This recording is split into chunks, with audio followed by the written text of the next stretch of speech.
एक महत्त्वाची बातमी बीएमसी खिचडी कोविड घोटाळा प्रकरणी सूरज चव्हाण यांना अटक करण्यात आलेली आहे। सूरज चव्हाण यांना ईडीकडून अटक करण्यात आली। खिचडी घोटाळा प्रकरणी सूरज चव्हाण यांची चौकशी झाली होती आणि आता चौकशी झाल्यानंतर त्यांना अटक करण्यात आलेली आहे। कृष्णा सोनारवाडकर आमचे प्रतिनिधी आपल्या सोबत फोन लाईनवरून जोडलेत। कृष्णा, काय सविस्तर अपडेट? ऋषाली, ठाकरे गटाला हा एक सगळ्यात मोठा धक्का म्हणावा लागेल, कारण आदित्य ठाकरे यांचे अत्यंत निकटवर्तीय म्हणून सूरज चव्हाण ओळखले जातात आणि मागच्या काही दिवसापासून त्यांची चौकशी जी आहे ती खिचडी घोटाळ्यामध्ये होत होती। पहिल्यांदा मुंबई पोलिसांनी चौकशी केली होती आणि त्यानंतर ईडीकडून सुद्धा त्यांना समन्स पाठवण्यात आलेलं होतं। ईडीने सुद्धा त्यांचा जबाब नोंदवलेला होता आणि आता आपण पाहतो की या सगळ्या प्रकरणामध्ये एक मोठी अपडेट जी आहे ती आता समोर येते आहे।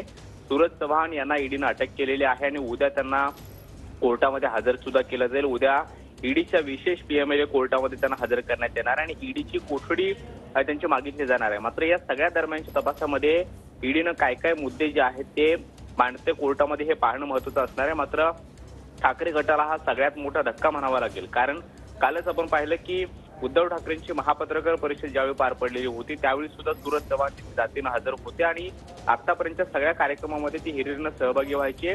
आदित्य ठाकरे यांचे अत्यंत जवळचे म्हणून मानले जातात सूरज चव्हाण आणि त्यामुळे त्यांचा एक मोठा आणि महत्त्वाचा रोल या सगळ्या घडामोडीमुळे आतापर्यंत राहिलेला आहे। मात्र मुंबई पोलिसांनी पहिल्यांदा खिचडी घोटाळ्यामध्ये सूरज चव्हाण यांच्यावरती गुन्हा दाखल केला आणि ईडीनं सुद्धा दाखल केला आणि ईडीनं ही अटकेची कारवाई आता केल्याचं कळत आहे। नक्कीच, धन्यवाद कृष्णा, तुम्ही दिलेल्या या माहितीसाठी।